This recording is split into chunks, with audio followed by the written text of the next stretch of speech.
Hello everyone, my name is Megha Balani and welcome to all of you. तो बच्चों, आज हम करने जा रहे हैं हमारा नेक्स्ट पोम, जो कि पोम नंबर 4 है और उसका नाम क्या है, बहुत ही बढ़िया सा चीज है ये, how to tell wild animal. इस पोम में पता है क्या बताया है, इसमें जितने भी एनिमल्स हैं, आज मैं भी बहुत सारे वाइल्ड एनिमल्स के लिए इसके साथ आई हूँ। तो एनिमल्स के लिए वैसे अगर हम वाइल्ड एनिमल्स को देखते हैं तो हम बहुत डर जाते हैं कि अगर आपके लिए कोई आपके सामने अगर लायन आ जाए तो आप डर जाओगे कि यार ये क्या है। लेकिन यहाँ पर क्या बताया है, पोएट ने जो है बहुत ही ह्यूमरस तरीके से, यानी कि बहुत ही हास्य के साथ इस पूरी पोम को दिखाया है और हर एक वाइल्ड एनिमल के बारे में उन्होंने कुछ अलग तरीके से बताया है कि जब आपके सामने बैर होगा तो आप कैसे रिएक्ट करो, मतलब वो आपको कैसे खाएगा, जब लायन होगा तब कैसा होगा, जब लेपर्ड होगा तब कैसा होगा।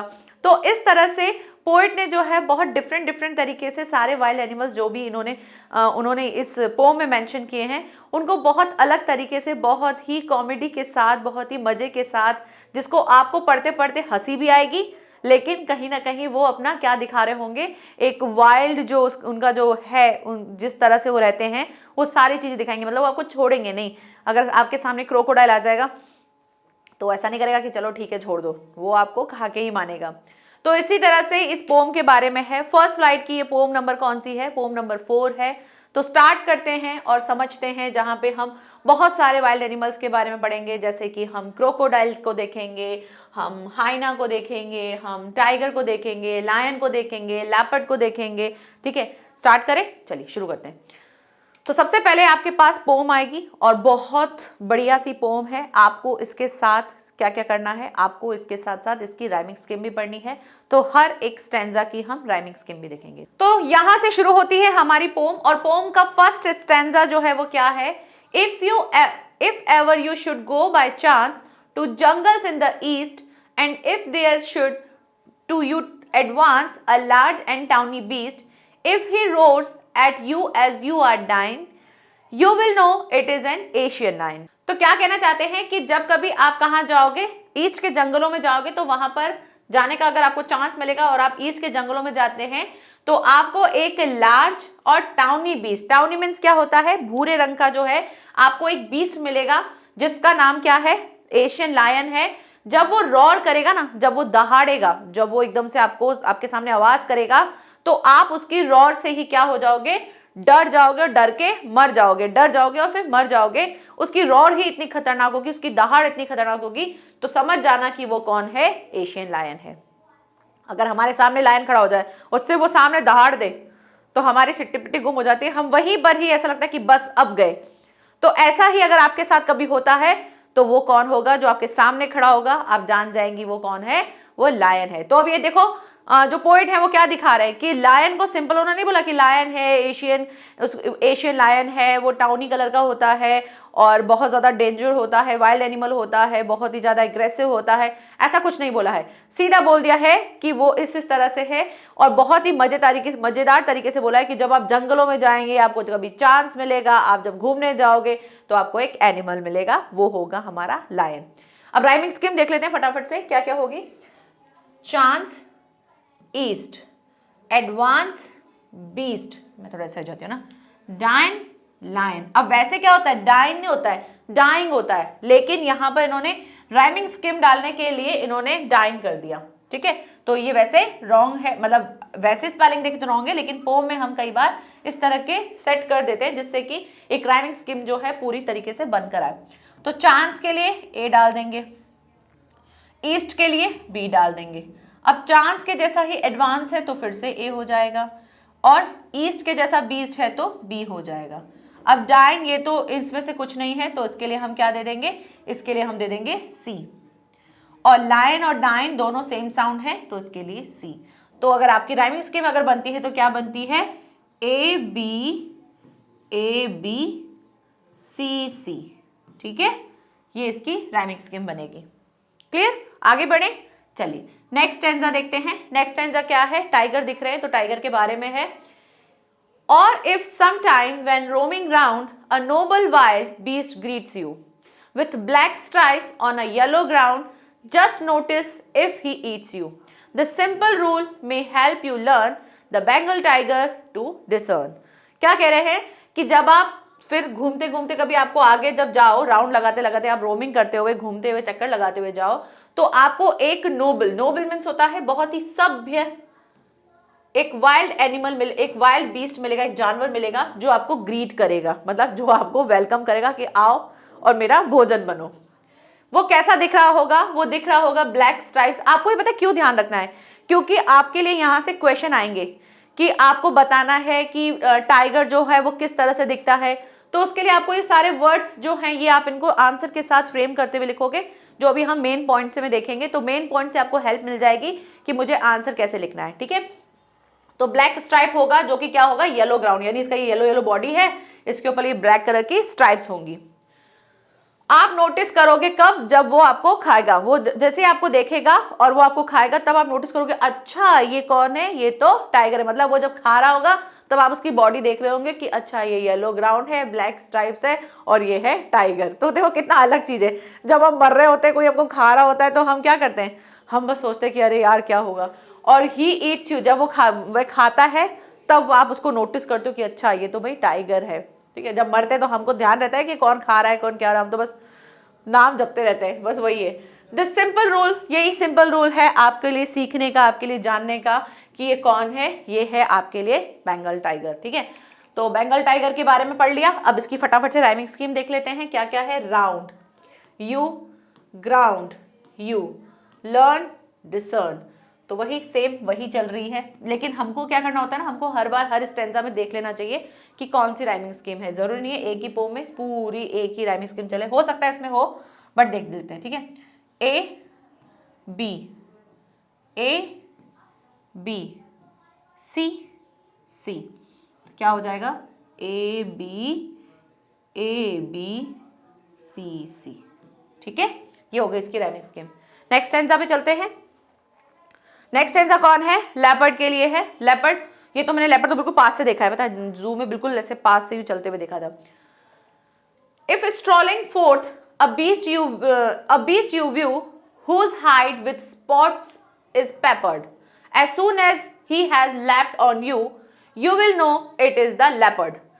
'Twill do no good to roar with pain, he will only lap and lap again. अब ये यहाँ पे क्या बता रहे हैं?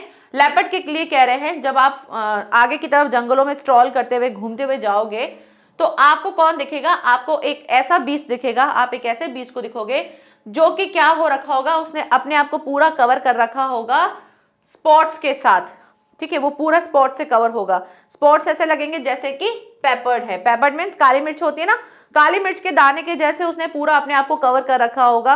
और अगर आपने लेपर्ड देखा होगा तो उसमें से डॉट डॉट डॉट डॉट होते हैं, बिल्कुल ऐसा लगता है जैसे कि पूरी काली मिर्च बिछा दी हो, वैसा दिखता है। As soon as he has lapped you, और आप देखोगे कि एकदम से वो आपके ऊपर क्या करेगा? आके झपट्टा मारेगा। तो लेपर्ड के लिए क्या बताया कि लेपर्ड कैसे हमला करता है? लेपर्ड सीधा आके आपके ऊपर झपट्टा मारता है। तो जब वो इस तरह से झपट्टा मारेगा तब आप जान जाओगे कि वो कौन है? लेपर्ड है। और जब आप पेन में रो रहे होंगे, चिल्ला रहे होंगे, दर्द में होंगे, तो भी वो आपके ऊपर क्या करता रहेगा? झपट्टा मारता ही रहेगा, और मारते मारते ही वो अपना शिकार करेगा।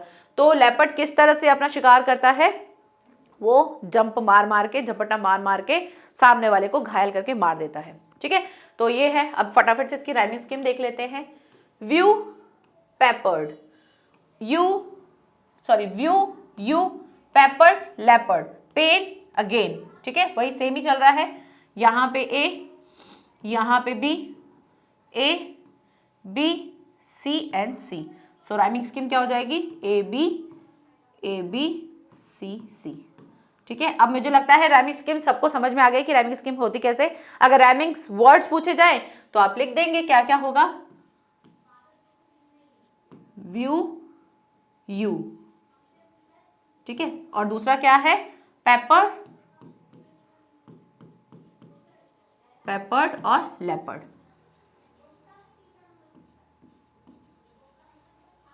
ठीक है। और तीसरा क्या हो जाएगा? Pain, again.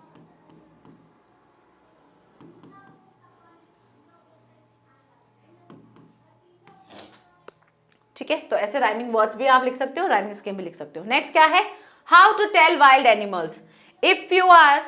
If when you are walking round your yard, यानी जब आप अपने आंगन में घूम रहे होंगे, you meet a creature there, आप एक ऐसे जीव से मिलेंगे who hugs you very very hard. Be sure it is a bear. आप जब अपने आंगन में घूम रहे होंगे और वहां पर आपको एक क्या मिलेगा, एक ऐसा प्राणी मिलेगा, एक ऐसा जीव मिलेगा जो आपको क्या करेगा, हक करेगा। ठीक है, अब आपको हक करेगा तो सोचो क्या करेगा, हक करेगा, आपको लगेगा अच्छा हाँ भाई बहुत मिलनसार है। वो मिलनसार नहीं है, वो है हमारे बेर भाई साहब। और वो क्या करते हैं, वो अपना शिकार कैसे करते हैं, ना झपटा मारते हैं ना रॉर करते हैं, वो ऐसे हक करेंगे टाइटली हक करेंगे, कर कर करके आपकी जान निकाल देंगे। और इस तरह से वो क्या करते हैं, अपना शिकार करते हैं। तो बेर जो है वो आपको हक करेगा, टाइट हक करते करते करते इतना टाइट हक कर देगा कि आप मर जाएंगे। और तब आप श्योर हो जाएंगे कि जो हमको खा रहा है वो कौन है, बेर है। If you have any doubts, अगर आपको कोई डाउट है, I guess he will give you just one more kiss. और वो क्या करेगा, जब आपको ऐसे लग रहा हो कि शायद कोई और है, तो आप जान जाएंगे कि वो कोई और नहीं, वो बेर है जो हमको इस तरह से हक किए जा रहा है। ठीक है, तो बेर के लिए ये बहुत बड़ी अलग चीज है कि वो इस तरह से शिकार करता है। आपको लगा अच्छा ठीक है हक करने वाला प्यार वाला होता होगा, लेकिन ऐसा नहीं है, ये मारने वाला हक है। चलिए बड़े, यहां पर भी आप राइमिंग स्कीम अगर देखें तो क्या है, वही है, yard there, hard bear, guess cares. अब पता है क्या हुआ था, जब मैं ऐसे पिक्चर्स निकाल रही थी तो टेडी बेयर इतना कॉमन हो गया है, जो टेडी बेयर हम बोलते हैं वो इतना कॉमन हो गया है कि जब मैं बेयर सर्च कर रही थी तो बेयर की जगह मुझे टेडी बेयर दिख रहे थे। मतलब बेयर कम दिख रहे थे, टेडी बेयर ज्यादा दिख रहे थे। तो आजकल टेडी बेयर का कुछ ज्यादा ही चलन चल गया है। यार्ड, तो यार्ड देयर हार्ड, तो A B then A B C and सी।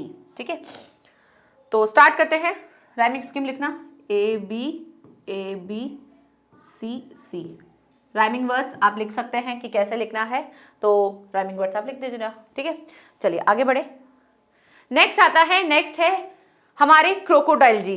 तो क्रोकोडाइल को देखते हमको लगता है क्रोकोडाइल बहुत ही शांत होता है, बहुत ही आराम से लेटा हुआ होता है, उसको कोई दिक्कत नहीं होती है, लेकिन वो बिल्कुल एक जगह से बिना हिले रह जाता है। लेकिन जैसे ही उसको अपना क्या दिखता है, अपना शिकार दिखता है, वो सीधा उसको कैसे खा लेता है उसको बिल्कुल आपको पता ही नहीं चलेगा। तो ऐसे ही क्रोकोडाइल के लिए बोला है। बट क्रोकोडाइल के साथ उन्होंने एक और चीज बोली है, एक और एनिमल है जिसका नाम है हाइना। ठीक है, हाइना के बारे में भी आपको मैं आगे बताऊंगी। हाइना एक ऐसा होता है, बीस्ट होता है जिसका आगे का फेस जो होता है ना वैसे थोड़ा सा लंबा सा होता है, और हमेशा आपको ऐसा लगेगा कि वो बहुत स्माइलिंग वाला फेस होता है उसका। आपको हमेशा ऐसा लगेगा कि ये बहुत, इसके हमेशा चेहरे पे बिल्कुल स्माइल दिखती है, वैसा वाला दिखेगा आपको। तो हाइना के लिए ये कहा है। अब क्या कह रहे हैं, दो to distinguished beast of prey, a novice might nonplus the crocodile you always may tell from the hyena thus. Hyenas come with merry smiles, but if they weep they are crocodiles. अब क्या बोला है, अब कहा है कि जो नया नया इंसान होगा, जिसको पता नहीं है किसके बारे में, जंगल के प्राणियों के बारे में, जंगली जानवरों के बारे में नहीं पता है, वो डिस्टिंग्विश यानी कि पहचान नहीं कर पा रहा है, अलग अलग नहीं कर पा रहा है बीस्ट को। तो जो नया नॉविस मीन्स होता है, जो नया नया सीखा हुआ, जो अभी भी नया नया नौ सीखी आया है, उसको अगर नहीं पता है तो वो क्या कर लेगा, वो द क्रोकोडाइल यू ऑलवेज में टेल फ्रॉम द हाइना थस। तो आपको क्या लगेगा, क्रोकोडाइल जो है आपको ऐसे लगेगा कि वो हाइना के जैसा ही है, मतलब आप कंपेयर नहीं कर पाओगे। बट हाइना जो है वो कैसी दिखेगी आपको, अब आगे बता रहे हैं कि हाइना जो है वो आपको हमेशा कैसे दिखेगी, मैरी स्माइल, यानी कि उसके चेहरे पे आपको एक अलग सी स्माइल दिखती रहेगी। But if they weep they are crocodile. But अगर आपको रोता हुआ कोई दिखे, यानी कि बिल्कुल शांत सा चुपचाप सा कोई दिखे, तो समझ जाना वो कौन है, क्रोकोडाइल है। जैसे बोलते हैं ना हम मगरमच्छ के आंसू, तो वही चीज इन्होंने कही है कि अगर आप नहीं समझ पा रहे हो, कोई नया नया है जिसको पता नहीं है वाइल्ड बीस्ट के बारे में, तो वो ऐसा देख सकता है कि जिसकी मैरी स्माइल है वो समझ लो कौन है, हमारी हाइना है। और जो चुपचाप से बैठा है और रो रहा है, जैसे मान लो शांत सा बैठा है, वो है आपका क्रोकोडाइल। क्लियर। अब इसकी भी देख लेते हैं rhyming scheme. Prey nonplus, may thus, ठीक है, नॉन प्लस और थस, स्माइल्स क्रोकोडाइल्स। तो यहाँ पे आ जाएगा A B C and C. So rhyming scheme लिख देते हैं, ए बी सी सी। ठीक है, इसके राइमिंग वर्ड्स आपको पता ही होंगे कि हम कैसे लिखेंगे, प्रे और मे लिख देंगे, नॉन प्लस एंड थर्स लिख देंगे, स्माइल्स एंड क्रोकोडाइल्स लिख देंगे। नेक्स्ट हमारी लास्ट है, कौन है, चैमलिन। चैमलिन कौन होती है, गिरगिट। देखा ना आपने कि गिरगिट की तरह रंग बदलती है, ऐसा बोला जाता है ना। तो गिरगिट के बारे में बताया है कि गिरगिट क्या है। The true chameleon is small, कैसा है, बहुत ही छोटा सा क्रिएचर है ये। अ लिजार्ड सॉर्ट ऑफ थिंग, ऐसा दिखता है जैसे कि एक लिजार्ड टाइप की, मतलब एक छिपकली जैसी दिखती है। He hasn't any ears at all, उसके कोई ईयर आपको ऐसे बाहर निकलते, जैसे सारे एनिमल्स के बाहर निकले हुए थे, लेकिन इसके ईयर्स जो है आपको बाहर निकलते हुए नहीं दिखेंगे। And not a single wing, और ना ही इसके पास कोई विंग होगा, ना ही कोई पंख होगा। If there is nothing on the tree, जब आपको ट्री पर कुछ नहीं दिख रहा हो, जब आपको लग रहा हो कि ट्री पर कुछ नहीं है, क्योंकि ट्री पर जब हम और चीजें देखते हैं तो उनके विंग्स होते हैं, उनके ईयर्स होते हैं, उनके कुछ अलग चीजें दिख रही होती हैं, बट आपको इसके विंग्स कुछ नहीं दिख रहे होंगे। दिस द चैमलिन यू सी, तो आप समझ जाना कि वो कौन है, वो है हमारी चैमलिन, यानी कि हमारी गिरगिट। ठीक है, तो इसके लिए भी अगर आप देखोगे तो क्या क्या राइमिंग स्कीम है, आई थिंक सेम ही है, small, all, thing, swing, tree and sea, बस सेम ही, मतलब पूरी पोम में एक ही सेम ही राइमिंग स्कीम है। ठीक है, तो ए बी सी सी। ठीक है, क्लियर। तो यहां तक थी हमारी ये पोम। अब शुरू करते हैं हम इसके मेन पॉइंट से, ताकि अब देखो समझा तो मैंने दिया, मेन पॉइंट से भी आप समझ जाओगे, बट वहां से आपको जो आंसर्स लिखने होते हैं वो उसकी क्लैरिटी हो जाएगी कि आप किस तरह से आंसर लिखेंगे जब आपसे पूछा जाएगा। क्योंकि एक क्वेश्चन इसमें से आ सकता है कि किसी भी एनिमल के लुक्स के ऊपर आपसे क्वेश्चन किया जाए कि वो किस तरह से दिखता है या किस तरह से वो अपना शिकार करता है, तो उसके लिए आपको पॉइंट से बहुत ज़्यादा हिंट मिल जाएगी, और उन्हीं पॉइंट से आप सेंट्रल आइडिया भी लिख सकते हो, तो दोनों के लिए काम आएगी। तो शुरू करते हैं main point of the pome.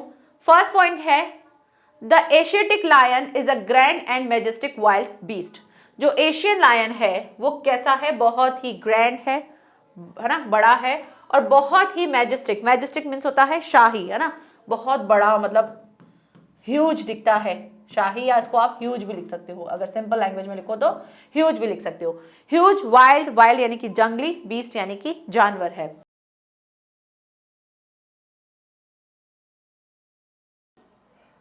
It is found in the jungles of the eastern countries of Asia. आपको ये कहाँ मिलेंगे, ये आपको मिलेंगे किसके जंगलों में, ईस्टर्न के जो कंट्री ऑफ एशिया के जो ईस्टर्न जंगल है वहां पर आपको ये वाले जानवर मिलेगा।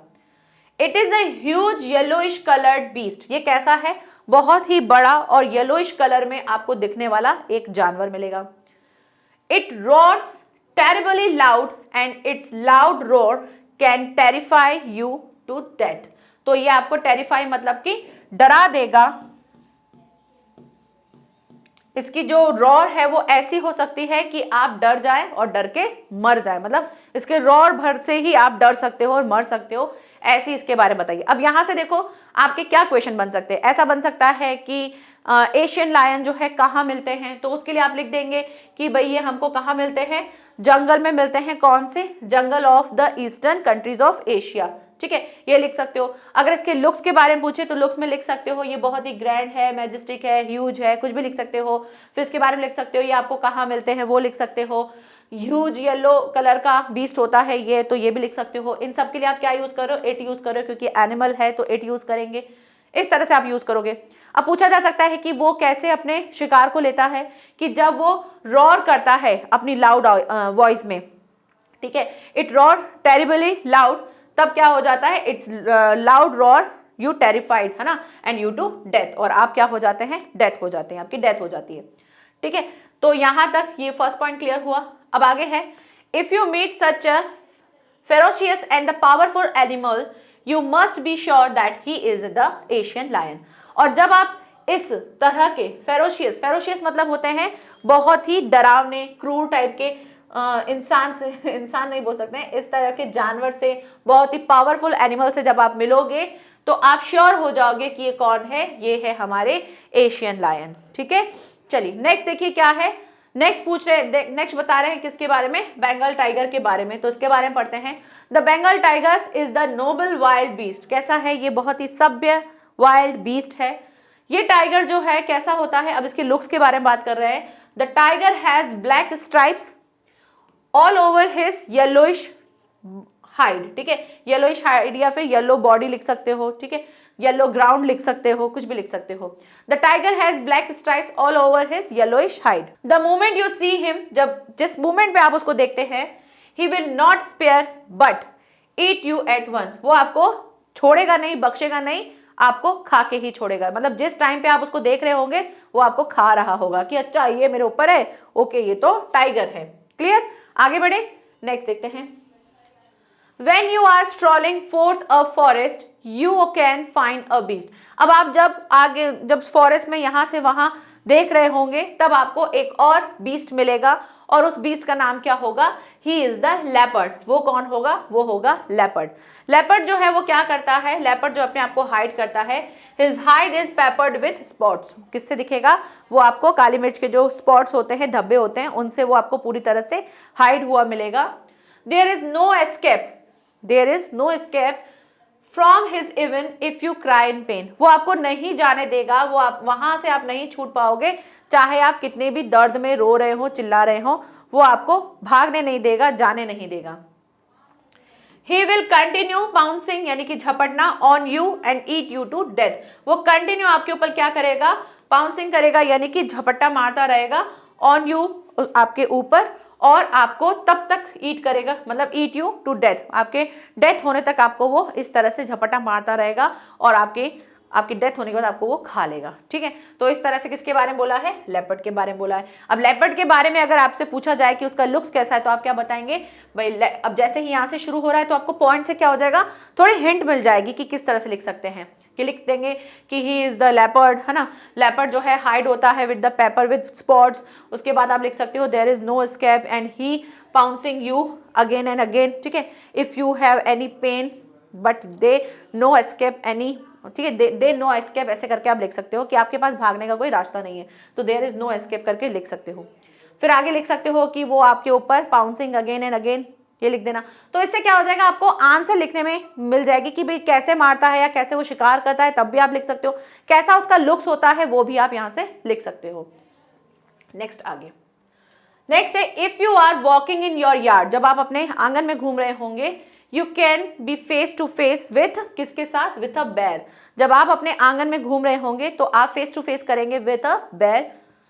The bear hugs you very hard. Bear जो है वो आपको क्या करेगा? आपको हग करेगा बहुत ही very hard. His hug is not friendly. उसका हग जो होता है कोई फ्रेंडली नहीं है, दोस्ती वाला नहीं है कि आओ दोस्त आओ गले मिलते हैं, मस्ती करते हैं, मजे करते हैं, वो फ्रेंडली हग नहीं होगा। He may press you so hard that his hug may bring your death। उसका जो हग होगा वो कैसा होगा? बहुत हार्ड होगा। He may press, वो आपको कैसे प्रेस कर सकता है? वो बहुत ही आपको हार्ड प्रेस कर सकता है। That his hug, जो उसका हग है, may bring you death, और वो जो हग है वो आपकी क्या कर देगा? डेथ कर देगा। Bring your death, आपकी हक, उसके हक से आपकी डेथ हो सकती है। और आपको वो कहाँ तक ले जाएगा? आप देखो यहाँ पे, आप इसको सेंटेंस को इस तरह से बना सकते हो, That his hug, उसका हग जो है आपको ले जा सकता है, bring your death, आपकी डेथ तक आपको लेके जा सकता है। तो उसके हक से आप नहीं बच सकते, तो बैड देख लो तो भाग जाना, ऐसे में सोचना हक करेगा, मजे आएंगे। An inexperienced person can't distinguish beasts of prey। जो कौन से? जो नए नए व्यक्ति होते हैं जो नहीं जान पाते हैं किसके बारे में। एक अनुभवी व्यक्ति अगर आपके नहीं है, जिसको पता नहीं है बीट्स के बारे में, तो वो नहीं कर पाता है क्या? अलग अलग नहीं कर पाता है, डिस्टिंग्विश नहीं कर पाता है, दोनों में फर्क नहीं कर पाता है बीट्स ऑफ प्रे, उन जानवरों के बारे में जो जंगली जानवर हैं उनके बारे में। और क्या कर देता है? वो दो के बीच में नहीं कर पाता है। He will not be able to distinguish a hyena from a crocodile। तो वो क्रोकोडाइल से हाइना को अलग समझ नहीं पाता है, उसको कंफ्यूजन हो जाता है। जिसने पहली बार अगर ऐसे देखे होंगे जानवर तो वो कंफ्यूज हो जाएगा, क्योंकि क्रोकोडाइल भी ऐसा दिखता है और हाइना का फेस भी थोड़ा थोड़ा इस तरह से दिखता है, तो थोड़ा कंफ्यूज हो जाएगा। Hyenas and crocodiles have very deceptive appearance. Deceptive appearance means क्या होता है? बहुत ही कपटी टाइप की होती है उनकी, क्योंकि हाइना भी आपको स्माइल के साथ दिखेगी, क्रोकोडाइल भी आपको शांत सा दिखेगा कि बिल्कुल चुपचाप शांत सा बैठा है, कुछ नहीं करता है, कितना अच्छा है। बाकी एनिमल्स तो यहाँ से वहाँ भागते वगते रहते हैं, लेकिन वो धीरे धीरे चलता है, लेकिन है कितना बहुत ज्यादा डेंजरस है। तो दोनों ही क्या है, दोनों ही बहुत ही ज्यादा कपटी टाइप की उनकी अपीयरेंस है। उनको दिखने पर से हमको ऐसा लगता है कि ये कपट टाइप का है, मतलब दिखते कुछ और है, होते कुछ और है। Hyena smile merrily before attacking and killing their victims. और हाइना जो है वो बहुत ही बिल्कुल प्यारी सी स्माइल दिखेगी आपके उसके फेस पे, बहुत ही प्यारी सी दिखती है उसकी स्माइल। और जब वो अटैक करती है और किल करती है अपने, एकदम से क्या करती है, दिखती बहुत सिंपल सी है, लेकिन जब अटैक करती है अपने विक्टिम के ऊपर तो बहुत ही खतरनाक तरीके से उसको अटैक करके एकदम से खा लेती है। क्रोकोडाइल प्रिटेंड, क्रोकोडाइल कैसे प्रिटेंड करता है, to be weeping before pouncing upon their prey and killing them. और क्रोकोडाइल क्या करता है, ऐसा प्रिटेंड करता है कि बिल्कुल चुपचाप बैठा है, रो रहा है, बट कब, बिफोर, इन सब चीजों से पहले, before pouncing upon their prey and the kill them. किससे पहले, जो भी चीज वो झपट्टा मारना है या किसी चीज को मारना है, उससे पहले वो कैसा दिखाता है कि बहुत शांत सा है, बिल्कुल चुप सा है, कोई मतलब नहीं है, चुपचाप बैठा है। लेकिन जब वो अपना शिकार करता है तो वो बहुत ही क्रूर हो जाता है, बहुत ही ज्यादा एक शिकारी टाइप का बन जाता है और अपने जो भी विक्टिम होता है उसको खा ही लेता है, यानी विक्टिम को वो खा जाता है। ठीक है, तो इस तरह से आपको दो इनके बारे में बताया, हाइना और क्रोकोडाइल के बारे में, बहुत इंपॉर्टेंट है, इससे रिलेटेड क्वेश्चन आ सकते हैं। अब बताया है किसके बारे में, हमारे गिरगिट जी के बारे में। A true chameleon is a small animal like a lizard. ये कैसा दिखता है, बिल्कुल छोटा सा एनिमल होता है, लेकिन दिखता कैसा है, लिजार्ड के जैसा दिखता है। ही हैज नो ईयर, ठीक है, neither has he a single wings, ना ही उसका कोई एक विंग्स होता है। If you see such a creature, अगर आप इस टाइप का कोई क्रिएचर देख रहे हो ऑन अ ट्री पर, then you are seeing a chameleon, तो आप समझ जाना कि आप किसको देख रहे हो। अगर इस टाइप का कोई क्रिएचर देख रहे हो जिसके कोई विंग नहीं है, कोई ईयर नहीं है, तो समझ जाना वो कौन है, वो है हमारे गिरगिट। ठीक है, तो यहां पर मेन पॉइंट से हमने कवर कर ली पूरी पोम। अब पोम 2 बार आपकी कवर हो गई, एक मैंने आपको स्टैंजा के साथ भी सिखा दी, दूसरा हमने पॉइंट से भी सीख ली। पॉइंट से आपको आंसर लिखने में हेल्प मिल जाएगी। अब आगे बढ़ते हैं और देखते हैं इसका हमको सेंट्रल आइडिया कैसे लिखना होता है, कि सेंट्रल आइडिया बहुत ज्यादा इंपॉर्टेंट भी है। तो सेंट्रल आइडिया अगर हम देखें तो क्या है, सेंट्रल आइडिया सबसे पहले आपको जो भी पोम है उसको लिखना है और उसके बाद उसके पोएट का नाम लिखना है। तो पोएट के नाम से क्या हो जाएगा, एग्जामिनर को पता चल जाएगा, अच्छा हाँ इसको पता है कि सेंट्रल आइडिया में कौन है। ठीक है, तो क्या है, द पोएट, पोएट का नाम क्या है, कैरलिन वेल्स। ठीक है, कैरलिन वेल्स ने क्या दिखाया है, treats even ferocious animal and beasts with a coat of gentle but weird humor। जो कैरलिन वेल्स है उसने बताया है कि इसके बारे में, जो एनिमल्स हैं, क्रूर एनिमल्स जो हैं, जो जानवर हैं, उनके बारे में बहुत ही अलग तरीके से, बहुत ही जेंटल तरीके से, बहुत ही सभ्य तरीके से कोट करते हुए बताया है। लेकिन वो कैसा है, बहुत ही वियर्ड है, बहुत ही अलग, बहुत ही अजीब टाइप का, एक हमारे लिए हास्य जैसा दिखाया है। ठीक है, हास्य यानी कि ह्यूमर मतलब कि एक हास्य या फिर विनोद, एक अलग सेंस में हमको इस चीज को दिखाया है कि दिख तो रहा है कि बहुत अच्छा है, बढ़िया है, बहुत ही डिसेंट है, जेंटल है, बट एक्चुअल में बहुत ही वियर्ड भी है, क्योंकि उसमें कहीं भी ऐसा नहीं है कि कोई बीस्ट जो है हमको छोड़ रहा है, हमको कह रहा है कि चलो ठीक है तुमको माफ किया, ऐसा स्पेयर नहीं कर रहा है, हमको वो मार के ही छोड़ रहा है। बस हम उसके मारने का तरीका बहुत अलग तरीके से बताया है। If you see a huge terrible beast, अगर आप एक ह्यूज बड़े से टेरिबल खतरनाक दिखने वाले बीस्ट को आपके पास आते हुए देखते हो, coming to you in the eastern forest, eastern forest से मतलब ईस्टर्न के जंगलों से आप किसी ऐसे एनिमल को, एक ऐसे बीस्ट को देख रहे हो जो आपकी तरफ आ रहा है, and you are dying when he roars, और आप मर जा रहे हो उसके सिर्फ रॉर करने से ही, तो जान जाना, तो समझ जाना कि वो कौन है, वो है एशियन लायन। ठीक है, तो वो समझ जाना कि आप एक लायन से मिल रहे हो जो कि एशियन लायन है। The humour is created by various beast of prey differently, और इसी तरह से बहुत ही हास्य के साथ और भी बहुत सारे वेरियस बीट्स जो हैं उनके बारे में बताया है कि वो कैसे अपना शिकार जो है करते हैं। प्रे मीन्स होता है अपना शिकार, किस तरह से डिफरेंट तरीके से वो अपना शिकार करते हैं। तो देख लेते हैं नेक्स्ट कि और क्या क्या। अब देखो आपने सेंट्रल आइडिया में क्या लिखा कि सबके बारे में थोड़ा थोड़ा दिखना है, तो आप चाहो तो इसके लुक्स को डाल के और बड़ा कर देना, तो लुक्स से बहुत ज्यादा बड़ा हो जाएगा। बट आप क्या करना, आप वो किस तरह से शिकार करते हैं बहुत वियर्ड तरीके से, उस चीज को फोकस करते हुए हर एक एनिमल के बारे में थोड़ा थोड़ा लिख देना कि वो किस तरह से शिकार करते हैं। ठीक है, अब देख लेते हैं नेक्स्ट, और भी जितने भी एनिमल्स हैं उन सबके बारे में दो दो लाइनें देख लेते हैं कि किस तरह से हमको लिखना है। The Bengal tiger is a Nobel but Yeats you the moment he notice you. जो बेंगल टाइगर है वो आपको खाता है, और उस टाइम पर आप जो है वो जब आप उसको खाते हैं, जब वो आपको खाता है तब आप उसको नोटिस करते हैं कि अच्छा ये कौन है, ये बेंगल टाइगर है। अब इसने उसके लुक्स के बारे में नहीं बोला, सिर्फ बताया है। अब आगे आता है लेपर्ड के बारे में। लेपर्ड जो है वो कैसा दिखता है, पेपर्ड स्पॉट्स होते हैं will only lap and lap again, जो कि क्या करता है, आपको बार बार लैप करता जाएगा, आपके ऊपर झपट्टा मारता रहेगा और तब तक मारेगा जब तक कि आप मर नहीं जाते। द सीमिंगली मतलब उसी तरह से आपको दिखेगा क्या, एक फ्रेंडली हग दिखेगा। If the bear can lead to fatal result, और एक किसके बारे में कह रहे हैं, बेयर के बारे में कह रहे हैं कि बेयर जो है आपको तब तक हग करेगा और हग करते करते वो आपको कहां तक ले जाएगा, एक बहुत ही घातक रिजल्ट की तरफ ले जाएगा। यानी कि आपको वो हग करेगा हग करेगा हग करेगा और उसका रिजल्ट ऐसा नहीं होगा कि बहुत फ्रेंडली है, वो एक घातक हग एक घातक रिजल्ट होगा आपके लिए, टू फैटल रिजल्ट, वो तब तक आपको हग करेगा।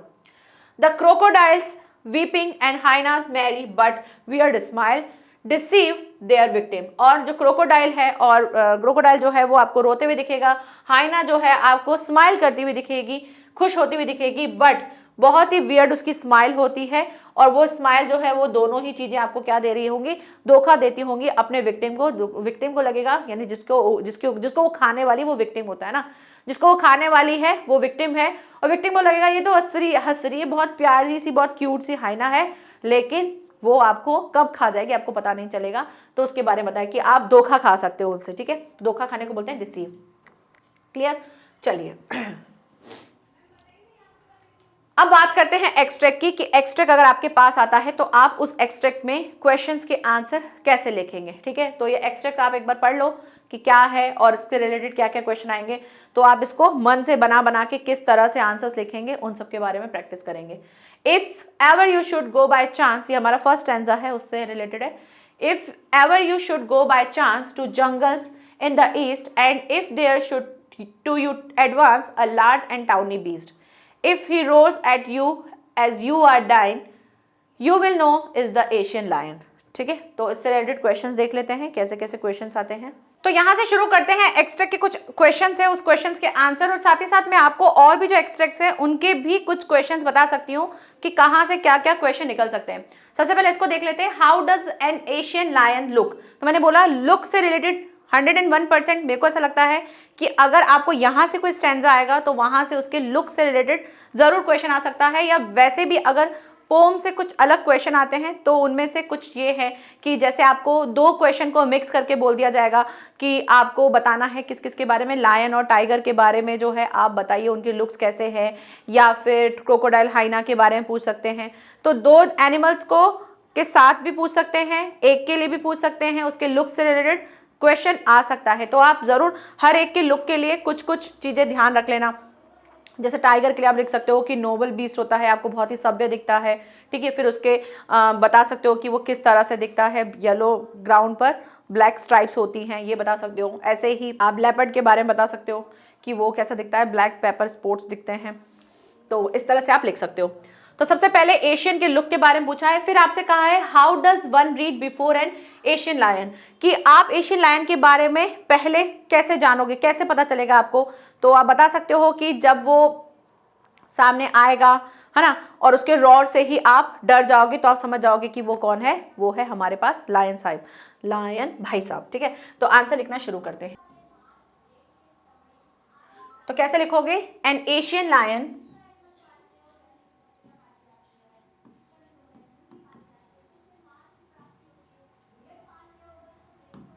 An Asian lion is huge, या फिर आप लार्ज भी लिख सकते हो। ठीक है, ह्यूज लिख सकते हो, लार्ज लिख सकते हो, ह्यूज, लार्ज, अग्रेसिव लिख सकते हो। अग्रेसिव के साथ साथ आप लिख सकते हो वायलेंट लिख सकते हो। ठीक है, वायलेंट लिख सकते हो, मतलब बहुत ही डरावना टाइप का ना, क्रू टाइप का ना, वायलेंट, वाइल्ड, बीस्ट। ठीक है, उसके बाद क्या लिखोगे, ये इस टाइप का एक जंगली जानवर है। उसके बाद आप लिखोगे कि ये किस तरह से दिखता है या क्या क्या है, तो उसके लिए बता देना। अब इसकी वो बता देना कि किस तरह का दिखता है ना। It is a huge yellowish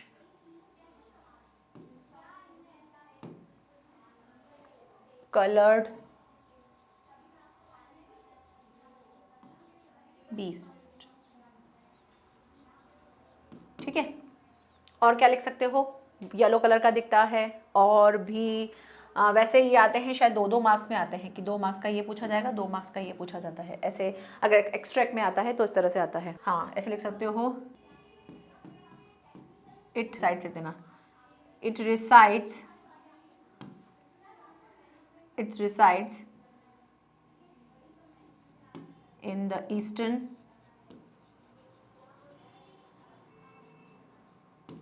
forest। ठीक है, its roars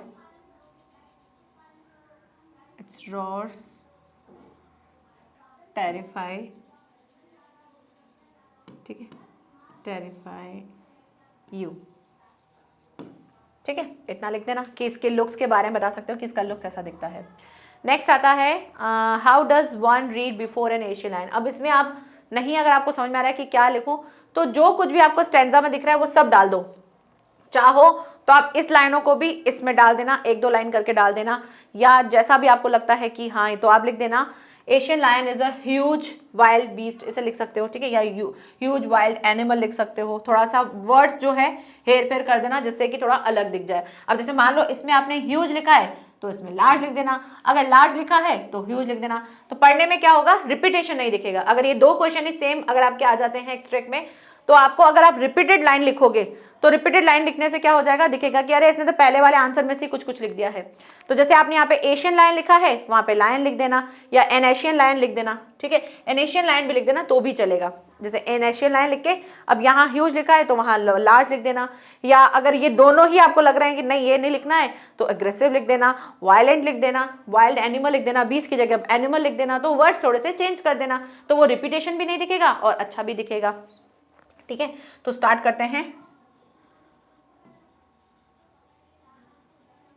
An Asian lion is large wild animal। ठीक है,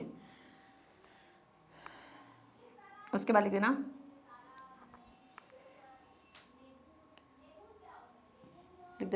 when you see a huge animal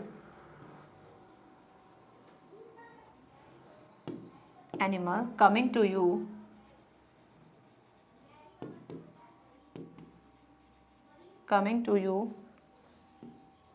in eastern forest, when you see a huge animal coming to you in eastern forest and its roar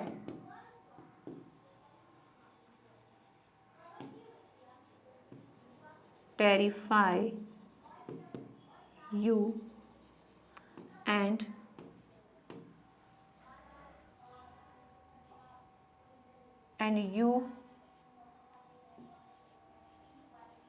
you come to that,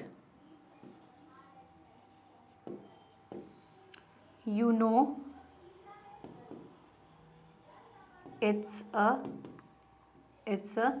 an Asian lion। ठीक है, ऐसे लिख देना, it's an Asian lion।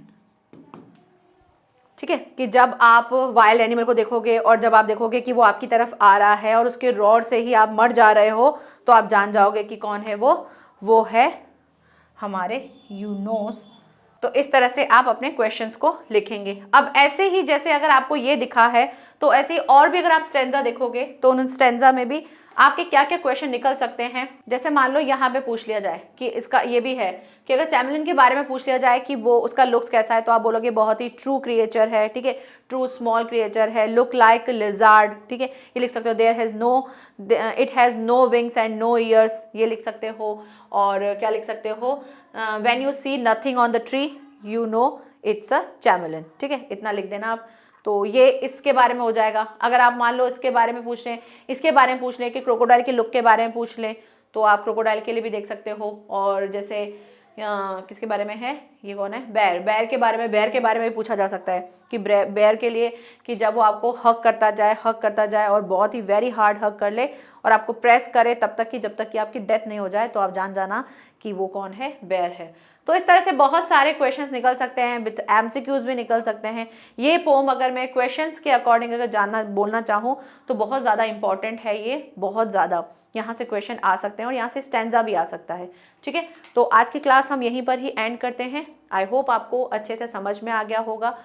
अब मुझे आपको एक और चीज़ कहनी है, वो ये चीज़ है कि आप लोग जो ये पोम वाला सेक्शन जो कर रहे हो, तो अपने अपने मॉडल पेपर्स अब आप देखना शुरू कर दो, क्योंकि ये पोम कंप्लीट होते ही हम शायद, या पोम कंप्लीट होने से पहले ही आपको मैं मॉडल पेपर्स कराना शुरू कर दूंगी। तो मॉडल पेपर्स हमको प्रैक्टिस करनी है, फिर चाहे वो कोई भी हो।